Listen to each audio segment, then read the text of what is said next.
ఒక క్యాలెండర్ ఆవిష్కరణ సభ.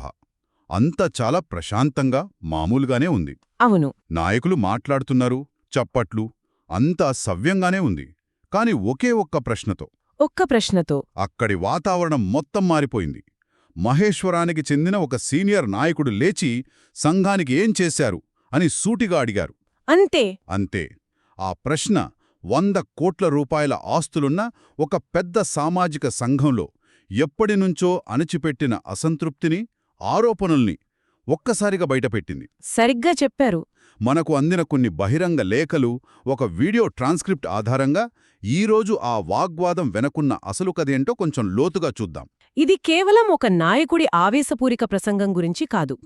ఒక సామాజిక వర్గం ఆస్తుల నిర్వహణలో పారదర్శకత, జవాబుదారీతనం, ఈ 2 కీలకమైన అంశాల చుట్టూ తిరుగుతున్న సంఘర్షణ ఇది. ఒక వ్యక్తి వర్సెస్ వ్యవస్థ అని కూడా అనొచ్చు. ఖచ్చితంగా. అలా కూడా దీన్ని చూడొచ్చు. సరే, అయితే అసలు పాయింట్లోకి వెళ్దాం. ముందుగా ఆ రోజు ఆ సభలో ఏం జరిగిందో కొంచెం వివరంగా చూద్దాం. అది రంగారెడ్డి జిల్లా కురుమ సంఘం క్యాలెండర్ ఆవిష్కరణ సభ. అవును. సంఘం రాష్ట్ర అధ్యక్షుడు, మాజీ ఎమ్మెల్సీ యజ్ఞ మల్లేశం గారు మాట్లాడుతున్నారు. అప్పుడే బాలయ్య అనే సీనియర్ నాయకుడు ఆ ప్రశ్నడిగారు. ఆ ఒక్క ప్రశ్న మల్లేశం గారికి తీవ్రమైన ఆగ్రహం తెప్పించింది. ఆయన మైకులోనే తన సహనాన్ని పూర్తిగా కోల్పోయారు. ఆ ఆవేశంలో ఆయన అన్నమాట, ఏం చేసినావంటున్నావ్, నీ ఇంటికొచ్చి ముడ్డి కడగాలనా? యొక్క వాక్యం ఇప్పుడు మొత్తం వివాదానికి కేంద్రబిందువుగా మారింది. సోషల్ మీడియాలో కూడా బాగా వైరల్ అయింది. ఇది కేవలం నోరు జారిన మాట కాదు, దీని వెనుక చాలా పెద్ద కథే ఉందనిపిస్తోంది. నిజమే. ఆ కోపంలోనే ఆయన తన వైపు వాదనను కూడా గట్టిగా వినిపించారు. తాను పడుతున్న కష్టాన్ని చెప్పుకున్నారు. అవును.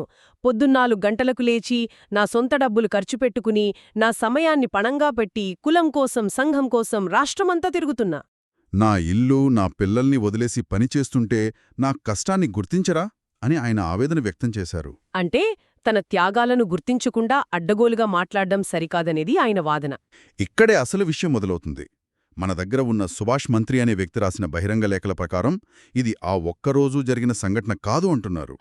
అంటే ప్రశ్న అడిగిన వారిపై ఇలా వ్యక్తిగతంగా విరుచుకుపడటం, వారిని అవమానించడం మల్లేశం గారికి అలవాటుగా మారిందని ఒక ఆరోపణ ఉంది. ఓ, దీన్నే వాళ్ళు అప్రజాస్వామిక ధోరణి అంటున్నారన్మాట. అవును. అంటే ఎవరైనా సంఘం లెక్కలు అడిగినా, పనితీరును ప్రశ్నించినా వారికి సమాధానం చెప్పకుండా వాళ్లను వ్యక్తిగతంగా దూషించి అసలు విషయాన్ని పక్కదారి పట్టిస్తారనేది విమర్శకుల ప్రధాన వాదన. అంటే ఆ రోజు బాలయ్య అడిగిన ప్రశ్న కేవలం ఒక నిమిత్తం మాత్రమే. అంతే.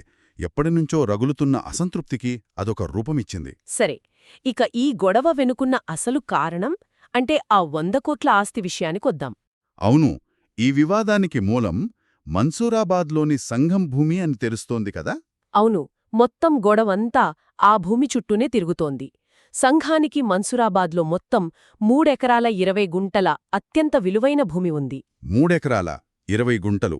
అందులోంచి 2 ఎకరాల 30 గుంటల భూమిని బిర్లా ఓపెన్ మైండ్స్ అనే ఒక ప్రైవేట్ ఇంటర్నేషనల్ స్కూల్కి చాలా సంవత్సరాల పాటు లీజుకిచ్చారు. ఇక్కడే ప్రధాన ఆరోపణలు మొదలవుతున్నాయి. కరెక్ట్. మార్కెట్ విలువ ప్రకారం ఆ భూమి విలువ 100 కోట్లకు పైనే ఉంటుందని అంచనా. అంతటి విలువైన భూమిని లీజుకిస్తే సంఘానికి ఎంత ఆదాయం రావాలి? చాలా రావాలి. కాని వస్తున్నది చాలా తక్కువని, ఈ లీజ్ ఒప్పందంలో ఏదో మతలబు జరిగిందని ఆరోపిస్తున్నారు. దాన్ని కొంచెం వివరిస్తారా? అంటే ఎంత తేడా ఉండొచ్చు? ఆ ఆరోపణను ఇంకాస్త స్పష్టంగా అర్థం చేసుకోటానికి ఒక చిన్న లెక్క చూద్దాం. ఆ ఆస్తి విలువ 100 కోట్లనుకుందాం. సరే. దాన్ని ఏమీ చేయకుండా ఒక సింపుల్ బ్యాంక్ ఫిక్స్ డిపాజిట్లో పెట్టినా సంవత్సరానికి కనీసం 6-7% వడ్డీ లెక్కేసుకున్నా 6-7 కోట్ల రూపాయలు వస్తుంది. అంటే నెలకు 50 లక్షలకు పైమాటే. అవును. కాని మనకున్న సమాచారం ప్రకారం ఈ భారీ లీజు ద్వారా సంఘానికి వస్తున్న ఆదాయం దీనిలో 10వ వంతు కూడా లేదనేది ప్రధాన ఆరోపణ. 10వ వంతు కూడా లేదా? అవును. ఇక్కడే భారీ అవినీతి జరిగిందనే మాట బలంగా వినిపిస్తోంది. అందుకే ఈ లీజ్ ఒప్పందం వివరాలతో ఒక శ్వేతపత్రం విడుదల చేయాలని డిమాండ్ చేస్తున్నారు. దీనికి అనుబంధంగా మరో కీలకమైన అంశం కూడా ఉంది.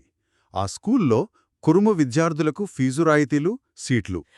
అవును. మల్లేశం గారు తన ప్రసంగంలో గరీబు పిల్లలకు అండ్ల చదువుకునేటందుకు సీట్లిప్పిస్తున్నా, డబ్బు చేస్తున్నా అని చెప్పారు. అంటే తాను సిఫార్సు చేస్తేనే సీట్లు వస్తాయని, రాయితీలు లభిస్తాయని ఆయనే ఒప్పుకుంటున్నారు. కానీ విమర్శకులు సరిగ్గా ఈ పాయింట్నే తీవ్రంగా వ్యతిరేకిస్తున్నారు. అవును. వాళ్ళేమంటున్నారంటే సంఘం ఆస్తిపై వచ్చే ప్రయోజనమనేది ఒక వ్యక్తి దయాదాక్షిణ్యాలపై ఆధారపడకూడదు, అది హక్కుగా ఉండాలి. ఒక్క నిమిషం, ఇక్కడ ఒక ప్రశ్న వస్తోంది. మల్లేశం గారు నిజంగానే పేద పిల్లలకు సహాయం చేస్తుంటే అందులో తప్పేముంది? పద్ధతి లేకపోతే పోయింది, పని జరుగుతోంది కదా అని ఆయన సమర్థించుకోవచ్చు కదా. మంచి ప్రశ్న. కాని ఇక్కడే వ్యవస్థకు, వ్యక్తికి మధ్య ఉన్న తేడాని మనం గమనించాలి. ఓకే. పని జరగడం ముఖ్యం, కానీ ఎలా జరుగుతోందనేది అంతకంటే ముఖ్యం. ఇప్పుడున్న విధానంలో ఎవరికి సీటు కావాలో వాళ్ళు అధ్యక్షుడి దగ్గరకు వెళ్ళాలి, ఆయన్ని బతిమాలుకోవాలి. ఆయన దయ చూపిస్తే సీటు వస్తుంది. ఎస్, ఇది పారదర్శకమైన విధానం కాదు. దీనివల్ల నిజంగా అర్హులైన వారికి కాకుండా అధ్యక్షుడికి దగ్గరగా ఉన్నవాళ్లకే అవకాశాలు దక్కుతాయనే ఆరోపణలకు ఆస్కారముంటుంది. అందుకే వాళ్ళొక స్టాండర్డ్ ప్రొసీజర్ ఉండాలంటున్నారు. ఖచ్చితంగా. అంటే అందరికీ ఆమోదయోగ్యమైన, పారదర్శకమైన ఒక పద్ధతి. సంఘానికి ఎన్ని సీట్లు వస్తున్నాయి, ఎంత ఫీజు రాయితీ ఉంది, అర్హతలేంటి, ప్రకారం నడిచే వ్యవస్థ కావాలంటున్నారు. ఖచ్చితంగా. దీని ఇంకాస్త పెద్ద చిత్రంలో చూస్తే అసలు ఆ భూమిని కొన్న ప్రాథమిక ఉద్దేశ్యమేంటి? ఏంటది? హైదరాబాద్ లాంటి నగరానికి చదువు, ఉపాధి కోసం వచ్చే పేద కుర్మ విద్యార్థులకు ఒక హాస్టల్ నిర్మించడం, లేదా యువతకు ఉపాధి శిక్షణా కేంద్రం లాంటిది ఏర్పాటు చేయడం. ఓహో, అయితే ఆ లక్ష్యం పూర్తిగా పక్కకు వెళ్ళిపోయిందన్నమాట. అవును.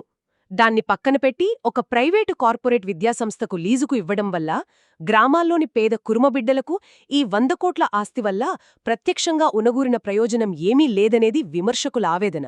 అంటే ఈ భూమి వ్యవహారం ఒక ఎత్తైతే ఆయన వ్యక్తిగత గతం మీద, ఆయన రాజకీయ ఉద్దేశ్యాల మీద కూడా కొన్ని పెద్ద ఆరోపణలే ఉన్నాయి గదా మనకు అందిన లేఖల్లో. అవును. సుభాష్ మంత్రి తన లేఖలో చాలా తీవ్రమైన ఆరోపణ చేశారు. ఏమిటది? ఆయన ప్రకారం మల్లేశం గారు మొదట్లో కురుమ సంఘంతో ఎలాంటి సంబంధం లేని ఒక ల్యాండ్ బ్రోకరట. ల్యాండ్ బరోకరా? అవును. ఇదే మన్సూరాబాద్ భూమిని సంఘానికి అమ్మి పెట్టినందుకు అప్పట్లో గజానికి రూ. 30 కమిషన్ కూడా తీసుకున్నారని ఆరోపించారు. ఓ, అలా ఒక బ్రోకర్గా సంఘంలోకి ప్రవేశించి ఇప్పుడు అదే సంఘం ఆస్తులను తన సొంత జాగీరులా ఏలుతున్నారని, ప్రశ్నించిన వారిని బూతులు తిడుతున్నారని విమర్శిస్తున్నారు. ఇది నిజంగా చాలా తీవ్రమైన ఆరోపణ. దీనికి తోడు సంఘం పేరును ఆయన తన రాజకీయ ఎదుగుదల కోసం వాడుకుంటున్నారని కూడా విమర్శలున్నాయి. అవును. ఉదాహరణకు ఆయన ఇటీవల కర్ణాటక ముఖ్యమంత్రి సిద్ధరామయ్య గారిని కలిశారు. అది సంఘం పనుల కోసం కాదంటారా? కాదని, తన ఎమ్మెల్సీ పదవిని రెన్యువల్ చేయించుకోవడం కోసం లాబీయింగ్ చేయడానికే వెళ్లారని విమర్శిస్తున్నారు. ఇది ఒక క్లాసిక్ కాన్ఫ్లిక్ట్ ఆఫ్ ఇంట్రెస్ట్ లాగా ఉంది. ఖచ్చితంగా. ఒక నాయకుడు సంఘం కోసం పనిచేస్తున్నారా, లేక సంఘం పేరు చెప్పుకుని తన వ్యక్తిగత రాజకీయ ప్రయోజనాల కోసం పనిచేస్తున్నారా అనే సందేహాన్ని ఈ ఆరోపణలు కలిగిస్తున్నాయి. సంఘం కార్యక్రమాలను, తన రాజకీయ పనులను వేరుచేసి చూడటంలో ఆయన విఫలమయ్యారనేది వాళ్ల మాట. సరిగ్గా అదే. సరే, ఇవన్నీ ఆయనపై ఉన్న ఆరోపణలు, విమర్శలు. అయితే ఈ ఆరోపణలన్నిటికీ మల్లేశం గారు తన ప్రసంగంలో తనదైన శైలిలో గట్టిగానే సమాధానం ఇచ్చారు. అవును. ఆయన వాదన కూడా మనం వినాలి. ఆయన సంఘానికి తాను చేసిన సేవలను, త్యాగాలను బలంగా గుర్తుచేశారు. అవును. ఆయన వాదనను విస్మరించలేం. ఆయన వాదనలో ప్రధానంగా ఆస్తుల కల్పన అనే అంశముంది. 1985లో ఆ భూమిని కేవలం గజానికి 66 రూపాయలకు కొన్నామని ఆయన చెప్పారు. 66 రూపాయలగా? అవును. ఎంతో కష్టపడి, ఎంతో మంది దగ్గర విరాళాలు సేకరించి సంఘానికి ఈ ఆస్తిని సంపాదించి పెడితే ఈ రోజు దాని విలువ గజానికి 1,50,000 రూపాయలకు పెరిగిందని ఆయన వివరించారు. ఆయన మాటల్లో ఆ ఆవేదన, ఆ కష్టం చాలా స్పష్టంగా ఉంది. నేను నా ఇల్లు, నా పిల్లల్ని వదిలేసి కులం కోసం తిరుగుతుంటే నా కష్టాన్ని గుర్తించరా? ఈ 100 కోట్ల ఆస్తి ఊరికే వచ్చిందా?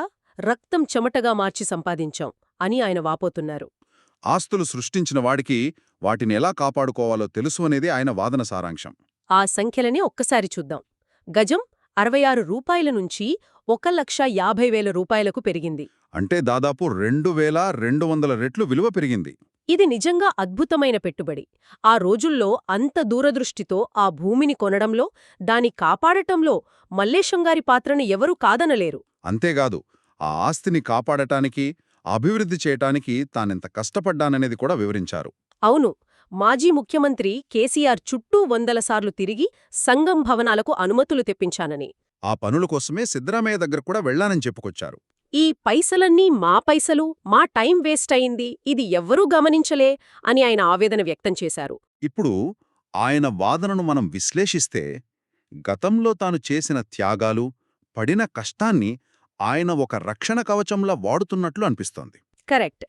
నేను ఇంత కష్టపడి ఈ ఆస్తిని సృష్టిస్తే ఈరోజు నన్ను ప్రశ్నించడానికి మీరెవరు అన్న ధోరణి ఆయన మాటల్లో స్పష్టంగా ఉంది. ఆస్తుల విలువ పెంచడంలో తన పాత్రను, తాను పడిన శ్రమను ఆయన ప్రముఖంగా ప్రస్తావించారు. ఇది అర్థం చేసుకోదగిందే. కాని ఇక్కడే విమర్శకులు ఒక ముఖ్యమైన ప్రశ్న అడుగుతున్నారు. ఏమిటది? ఆస్తి విలువ పెరగడం వేరు, దాని నుంచి ప్రస్తుత సభ్యులకు, ముఖ్యంగా పేదవారికి ప్రయోజనమందడం వేరు. అవును, రెండూ ఒకటి కాదు. ప్రస్తుత లీజ్ ఒప్పందంలో పారదర్శకత ఎందుకు లేదు? విద్యార్థుల అడ్మిషన్ల కోసం ఒక వ్యవస్థాగత విధానం ఎందుకేర్పాటు చేయలేదు అనే ప్రశ్నలకు ఆయన నేరుగా సమాధానం చెప్పినట్లు లేదు. అంటే తన కష్టాన్ని చూపిస్తూ జవాబుదారీతనం అనే అంశాన్ని పక్కన పెడుతున్నారని విమర్శకులు భావిస్తున్నారు. సరిగ్గా అదే. మొత్తంగా చూస్తే ఇది ఒక సంక్లిష్టమైన సమస్య. ఒకవైపు తన త్యాగాలకు, కష్టానికి గుర్తింపు లేదని ఆవేదన చెందుతున్న ఒక నాయకుడు, మరోవైపు నాయకుడి దయమీద ఆధారపడటం మాకొద్దు, మాకు పద్ధతులు, పారదర్శకత, జవాబుదారీతనం కావాలని డిమాండ్ చేస్తున్న సంఘ సభ్యులు. అవును, విమర్శకుల డిమాండ్లు చాలా స్పష్టంగా, సూటిగా ఉన్నాయి. వాళ్లు అడుగుతున్నవి మూడు విషయాలు. 1.